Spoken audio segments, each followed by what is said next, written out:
Have you ever felt the echo of missed chances, the silence where the sound of celebration should ring out? That sting of lost opportunities is often due to a failure to truly connect, to resonate with potential clients, to communicate the true value you bring to the table with passion and precision. The truth?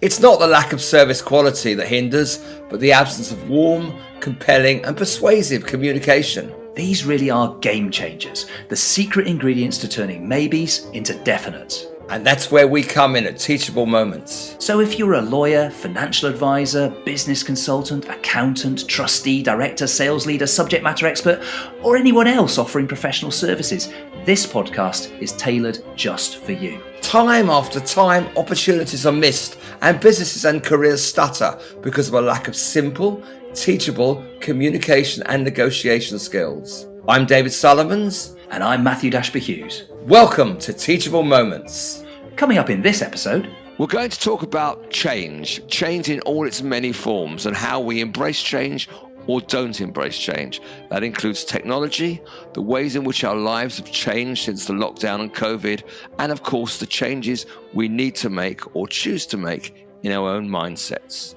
We will hopefully end with some key takeaways for you about how you can move things forward in your life and make things better for you and those around you. Today we're going to be talking about change. The one thing that apparently always stays the same is that everything changes. So, I mean, in the time that we've been doing business, I remember when I first started, we used to take orders on faxes. We used to actually talk to people on the telephone rather than just send emails and things, because emails was not a thing. Between the two of us, we've definitely seen a lot of change, and there's lots more to come. So I guess today we're going to talk about what changes can we expect? How should we respond to them? And I suppose what stays the same other than change? Gosh, changes. Seen so many changes over the years. It's hard to know what will change technologically, because each time you get to a technological position, you think that's it. I have a recollection that I think it was the head of the American Patent Office in about 1890 said something like, everything that's going to be invented has now been invented. We're as far as we're ever going to go. He proved to be wrong, I think. Just a little bit. It's kind of, what do you do with change? So there's different types of change, aren't there? There's the change that's forced on you. There's the change that you choose to make yourself because you can't really manage otherwise. And there's the change that you actually embrace and you move forward. And there are three kinds of change, because change, when you move to a new company, a new position, change will be forced upon you. So how do you deal with that? That's a really, really big question. I have a very strong, one of the biggest changes I ever made was many years ago. My firm at that time wasn't doing particularly well, and I needed to make some cuts. And I heard about voice recognition software. We're going back now to beginning of the 90s, and it was very new then. And it was out there, and I went to this demonstration in which they showed that you could dictate into, because I was very slow at typing. I've tried to type so many times, so many courses. I just can't. I'm the two-fingered guy. Really am. So I went on this course and I said, well, I could not have a secretary. We could reduce, and I could do this. This was really early days, at which point I couldn't even use a computer properly. So I set myself a target within 6 months to be fluent on computer and use voice recognition. Well, voice recognition was very, very hard. At one point, I completely lost my temper and smashed up a Toshiba laptop that was £2,000. It's embarrassing to say on here, but this is a come clean. I actually headbutted it. I was much younger then. And my head was fine. I couldn't believe I'd done it. I sat looking at this thing. And because it was so painful, I used to work all day, and I'd start about 5 in the morning and then in the evening after, I'd carry on. I finally mastered it after 6 months. Now, of course, voice recognition, you can learn it in 2 minutes. You do it on your phone. I don't know, you wrote a book using voice recognition software, didn't you? I did, yeah. Yeah, but back then you couldn't have done. So that made a huge change. And that was one of those changes that I embraced. I saw a future. I saw how it could change everything for me. And in fact, my wife now first saw me using voice recognition software, and she thought I had an industrial accident and I couldn't type. And she asked one of my colleagues, what happened to David? What do you mean? She said, well, he has to do this weird system where he talks to his computer. It's a bit sad, really. And it wasn't sad. So because you can always talk faster than you can type if you're a reasonably cogent, articulate person. So that was a huge change, which I embraced. There are other changes that get forced upon us. And I think the important thing for people listening is to decide how you're going to embrace it. You can't embrace everything. People are generally very scared of change because change means something's going to happen to them or their work that they won't have control of. It's about losing control. And we've moved in the last 3 years, biggest change perhaps in our memory. We're working at home. I'm not getting a central line. I'm not, it's a huge sociological change, which totally outweighs technological change. And the question is how we deal with that.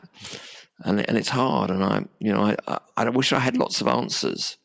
I do know from the younger people I've spoken to, training is a real problem. So I was out last night with a trainee I had many years ago, and he was saying to me how hard it is in his office. He's in finance, and he was saying that he learned so much just by sitting at my desk on the corner, as I learned in my boss, and just peering over and watching what I was. Said the youngsters can't do that now. No. So they're going to fall, but this generation will fall slightly behind. That's a really interesting point. And there's a couple of things to unpack in there. So the first thing is, I suppose the rule from what you've just said is we can't ever control change because change will always happen. But what we can control is potentially the way we respond to it and the way we react to it. And recognizing that to some extent, there's an element of psychological safety here in the sense of a loss of control when change is forced upon us, and an internalized locus of control is what we look for psychological safety. It's what all the psychologists will tell you, that there really is a fundamental aspect of actually feeling comfortable and feeling like you have some form of agency within your own life, and also certainty as well. So because a lack of certainty can cause significant anxiety. So not being able to predict the future is a real, every society that's ever existed on this planet, every human society has got some kind of a word for a venerated person who can predict the future or purports to be able to predict the future. So seers and shaman, stockbrokers, all those kinds of people. Yeah, we now have ChatGPT, don't we? Right. Yeah, there you go. So that now we've outsourced it to AI, haven't we? And ChatGPT apparently came up recently with some law cases that never existed.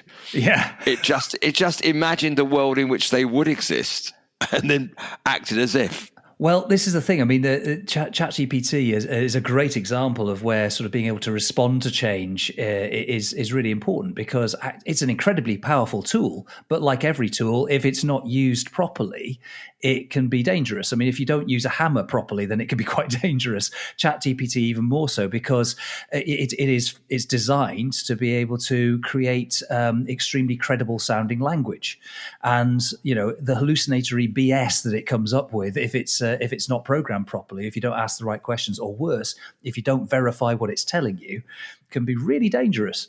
I'm a great advocate of AI. I think for me, it's going to be the biggest change since voice recognition software.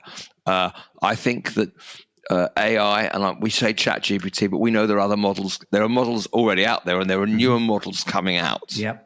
Okay, both generations of ChatGPT, but also we know there are other platforms that are producing it and a very, very near market at the moment. It's constantly learning.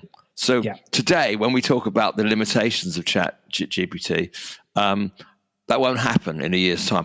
Just an example, you know that anyone who's using ChatGPT, you should use it like an intelligent trainee.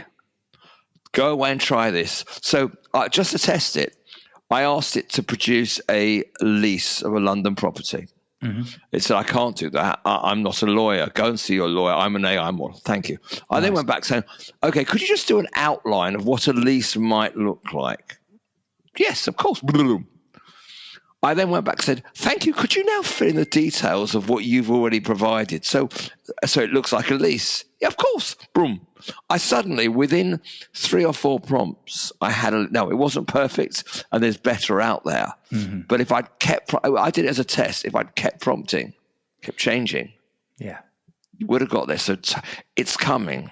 I read many years ago Richard Susskind, Susskind, who actually spoke at our firm's symposium last year. In 2000, I think it was 2009, or 2010, I read his book, The End of Lawyers. Still here. Yeah, and I think there's a cliche that's bandied around, which is that AI won't take your job, but somebody using AI will. And there's some truth in that. It's a tool, like any other tool. And you've just said it's probably the biggest change since voice recognition. It's probably the biggest change since the internal combustion engine. It's something that will revolutionize the industry, but probably in ways that we can't yet predict. The best thing that we can do is to respond to it in a way that is measured and sensible, and utilize it to the extent that we can for the benefit of our clients. Because ultimately, this is all about oiling the wheels of industry. And years ago, people would say, "Oh, well, when we've got lots of computers and computing power in business, we won't need so many people." I mean, they didn't predict the rise of IT departments, then, did they? No, absolutely. AI is a tool. It's a brilliant tool. It's a tool. But when everyone can use AI brilliantly, then you're going to find creativity at the top level. There'll be the people who make it even better, who go a bit further. Because when everyone can do the same, it's like when we were kids. Well, I mean, actually before me, but the earlier generation were kids, and the first calculators came out, and you weren't allowed to use them at school because that would just change the world, and it would be cheating. Mm-hmm. And then you were allowed to use calculators. And then voice recognition. And this is just, it's perhaps the best tool we've seen. Mm-hmm. But it's a tool. We still need to be creative.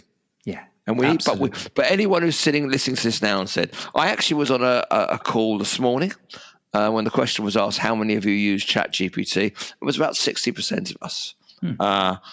And then he dug down, and I think I was the only one out of the group who actually used it really a lot. Yeah, and a lot of people a lot of professionals don't use it. That's fine, but that time is coming. Really? Yeah. I've used it for so many things, and I use it almost as a little. If I need just a sense check on something, or if I'm doing a little bit of role play on for preparation for a meeting. So, for example, I had to go into quite a high level negotiation earlier this week. So I'd got all my prep notes as I normally would do. I fed them into ChatGPT. How would you respond to this if you were going to argue with me? And some of the stuff it came out with was brilliant. It was absolutely brilliant. So I'd prepped some angles which I would never have thought of on my own. Or maybe I would have done, but it would have taken me a lot longer to do it. And it's terrific. It's really helpful. That's a great question. I've got that from an AI specialist I'm working with at the moment. She gave me a question, some full code to go in. And the question is something like at the end, deal with this as if you are a top level so-and-so marketing expert in these fields. So now it's coming back. It can't operate just at the level I ask it. It's now got to operate at that level. Mm-hmm. So you keep layering up. But I think this is great, and I think it's really important to embrace change. And that's an easy thing to say. Mm-hmm. When you're, for example, coming towards the end of your career and you struggle with new technology, you struggle with working at home. I mean, this chap I saw last night who's in a really good finance business, he goes into the office virtually every day. Doesn't have to.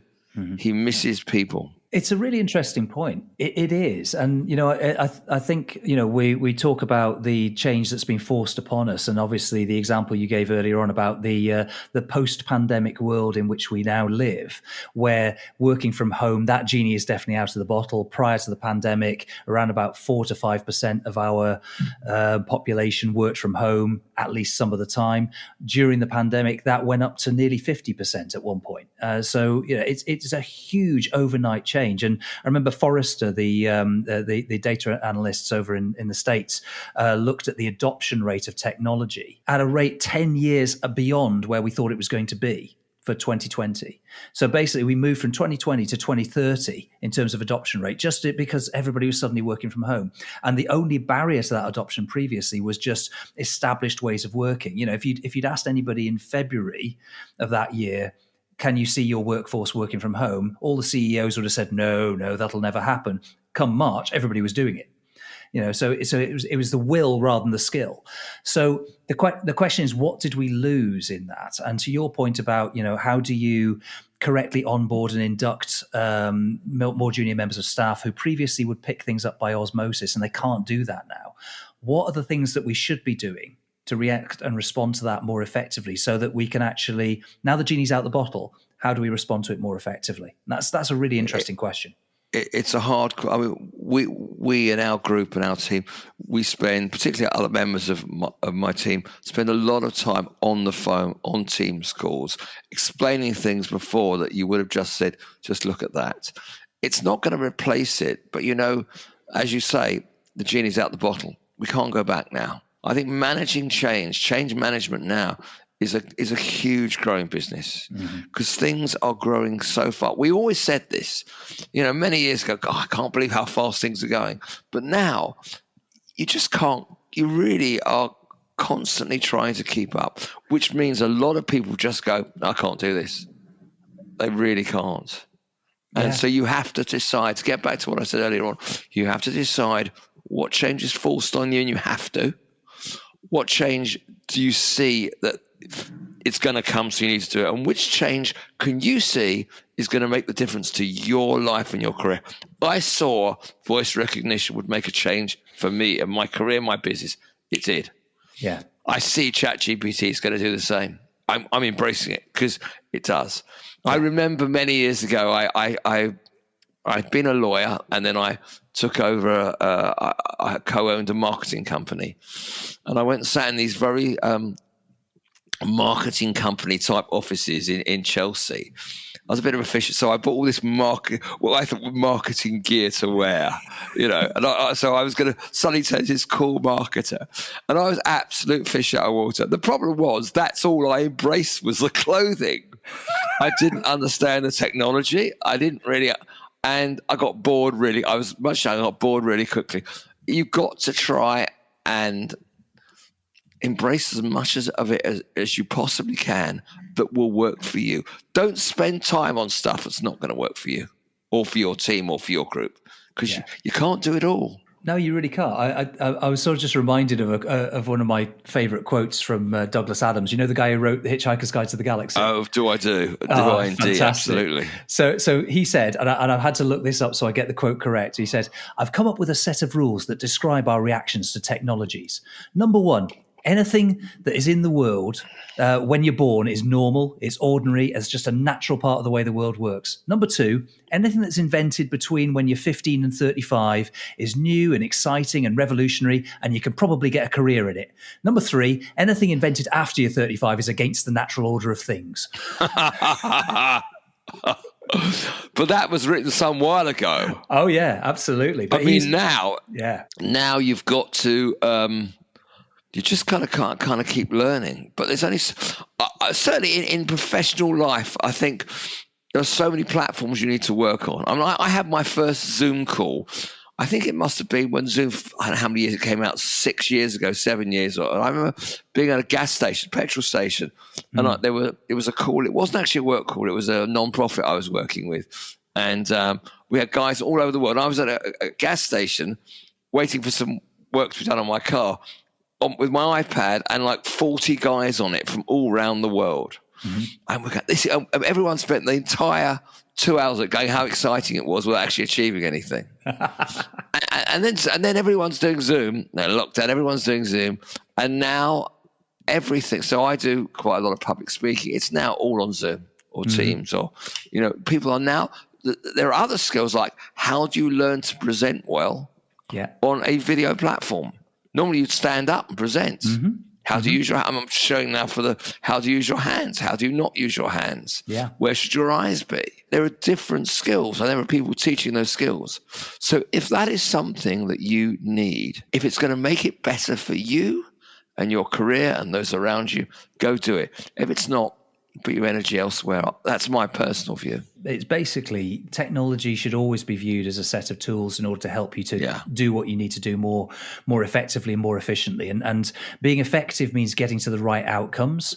Being efficient means getting there using the minimum necessary time, effort, energy, resource, money, etc., etc. So if it can help you to get to the right outcome more efficiently, so more value, less waste, great. If it doesn't, don't use it. It's not the right tool for you. It's just a toy. It's a shiny thing that maybe attracts you because it's shiny, but it's not necessarily the right thing for you. So I think that's really powerful. Yeah, but also recognize that we don't know everything, and to respond to change, you probably have to be open-minded to maybe that somebody's seen something that you haven't seen. And it goes back to the cliche of Henry Ford saying, if people had been asked what they wanted before the internal combustion engine came along, they'd have just said, I'd want faster horses. Yeah, that's right. Yeah.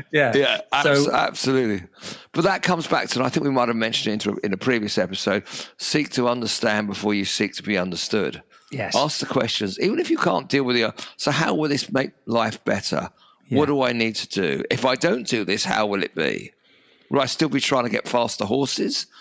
Or will it be okay? It's really hard to know the answers. Yeah, no, it's true. It does. The pace of change has definitely increased, and I can't remember. Is it Moore's law where they used to say that every year the computing power will double or something like that? But how we respond to change or how we react to change hasn't really changed, because the bit of technology that hasn't changed is the 1.2 kilos of computational jelly between our ears.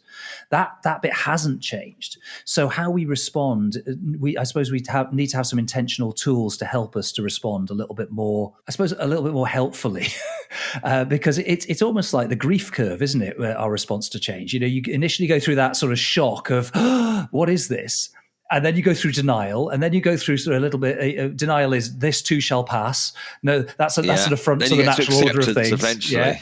Eventually, but you have to go through a little bit of bargaining, a little bit of negotiation, and absolutely. How about you put this change in his department instead of my department first? Because I'm not sure it's relevant here. So you bargain, and then eventually you experiment, and then you integrate it into your life. Yeah. And also sometimes you play at it. What I love to do is get ahead of the curve and play with stuff. And so often I'm on some technologies, not a lot. Some I'm kind of ahead of it. So ChatGPT I adopted pretty early, but now everyone else is doing it. I'm no longer so clever on it, and I can't. So now it's not as much fun. So now I've got to actually do something really useful with it. I'm always intrigued by what you could do with this stuff, and how far could you go. But it is a bit like a toy. I mean, voice recognition was a toy when I first did it. Then it became an essential tool. And it's like other things. I think it's going to become essential. And there's undoubtedly tools that will be coming out in the near future that will probably eclipse the ones we're talking about right now. So, no question. I think. Okay. But that's not what worries me. What worries me is the sociological effect of the changes we're going through now. People working from home, so many people working from home. We're going to get into a completely different subject now about loneliness, society fragmentation, which people on this podcast don't want to hear about probably, but it's a real concern. Well, I know what you're saying. People might not want to hear about it, but actually, for those people who do want to hear about it and do need to hear about it, actually, it's something we shouldn't shy away from talking about, because there is an epidemic of loneliness in our society. There are people who, in our hyper-connected world, feel less connected than ever before in a meaningful sense. Yeah, and there are people who, are basically alone in crowds, and they're suffering from a level of loneliness that potentially has. It's totally unprecedented, So absolutely, and they say, some people are estimating it's a bigger killer than obesity. No amount of technological growth will fill that hole. No. It won't do. In many ways, it'll exacerbate it, because people will think, they'll fill it with that. I mean, it's an age-old problem. But change is going to come. We don't have any choice about it. No. You know, you can either jump on board the parts that you can actually work with. You know, it's about focusing your attention in places that you can make a difference to you and those around you, not in places that it doesn't actually make any difference. Look at a smartphone. How much of a smartphone do you actually use? Most people use a very small percentage. Right. Tiny percentage of what it can do. Very true. Very true. I mean, there's more computing power now in your pocket than was necessary to get the first moon landing done. You know, it's ridiculous. It's remarkable. Isn't that remarkable? Yeah. And it will only continue to change. So I think the key takeaway is probably the one we started with, which is it's how you respond to change, but also to recognize the things that are immutable. And it's not just the cliche of, well, the only thing that ever stays the same is that everything changes. Because the other thing that does change is some of the key things. It doesn't help that, does it? Really? It really doesn't. No. The other thing that doesn't change is who we are. You know, we are fundamentally a social species. We are fundamentally wired to have genuine connection and relatedness to one another, to seek a level of reputation and recognition from our peers and from our social groups and from our tribe, for want of a better phrase, to have a level of certainty and predictability in our world, to have agency, to have a sense of fairness and fair play. But you know these are important things. There is a problem. They are very important things, but there's a problem.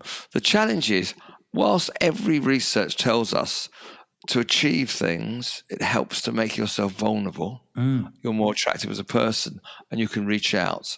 In reality, in the corporate world, I talk to people, they will not take that risk, which means when they don't understand change, they don't understand technology, they batten down the hatches and don't ask for help. You have to ask for help. That is such a good point. And it stems from that conflation of the word or confusion of the word vulnerability with weakness. And actually, vulnerability comes strength. from it is strength. It's absolutely. In fact, if you think about the last time you did something brave, if you think about any time you've ever done something brave in your life, it was a time when you made yourself vulnerable, because you cannot be brave without simultaneously being vulnerable. Because you courage only lives where fear lives. Correct. If you're not scared, you can't be brave to do it. That's right. Sorry, I interrupted you there. No, you're right. It's and it was a good interruption. It lives in the same place. It does, and you know, it's that courage, being wholehearted. You know, it comes from the cœur being heart. You know, it's the same thing. You have to go in there with your whole heart. Be scared and do it anyway. But the whole point about risk is reaching for something you think might be better, and in so doing, letting go of something that's certain, and that's vulnerability. It's doing something and putting yourself in harm's way. That's vulnerability. It's literally. Well, someone gave me a quote this morning. You probably know it. It's a famous Joseph Campbell quote. The cave that you fear to enter holds the treasure that you seek. That kind of sums it up in a kind of beautifully storytelling way. Which, of course, being Joseph Campbell, you would expect, really. The hero with 1,000 faces and all that. Absolutely. Yes. We don't. I mean, it's a big subject. We could do 3 or 4 episodes on this, and we still wouldn't have any answers. So we'd have to ask ChatGPT the answer. Absolutely. There you go. Which probably takes us to a nice place to start wrapping up. So, I mean, in terms of key takeaways, I guess we're looking at the fact that, you know, change is inevitable. Response to it is, however, our choice. To some extent, we have to be strong at managing ourselves so that we do respond rather than react, because reaction tends to be a matter of knee-jerk and panic and fight or flight rather than something that's more measured and perhaps more helpful. And the key thing here is actually recognizing that change often has the seeds of opportunity, but sometimes those opportunities aren't necessarily for us. They might just be things that are helpful elsewhere. Absolutely. And so it's brave. Bravery is everything. Be brave enough to say, and it's really hard in corporate world, but you know, it's got a power of its own. If you say, I'm really struggling with this, can you help me? The trouble is we're taught in school that we have to be the experts, that we have to know the answer. You know, that you get called on in class, and if you can't put your hand up and answer, you know, it's right or wrong, it's binary. Whereas actually, I don't know, I'm curious, tell me more is such a powerful tool. Yeah. Anyway, thank you very much for that, David. That was a really interesting conversation, really, really insightful, as always. Thank you. That was great. I love that. We want to hear from you too, so hit the like button, leave us an honest review, and please share with friends, colleagues, and anyone you think would benefit. Yes, and make sure you take action and benefit from these teachable moments. Don't forget to be here next time. We'll have more tips and tools that you won't want to miss. So subscribe now and stay informed. And we'll see you next time on Teachable Moments.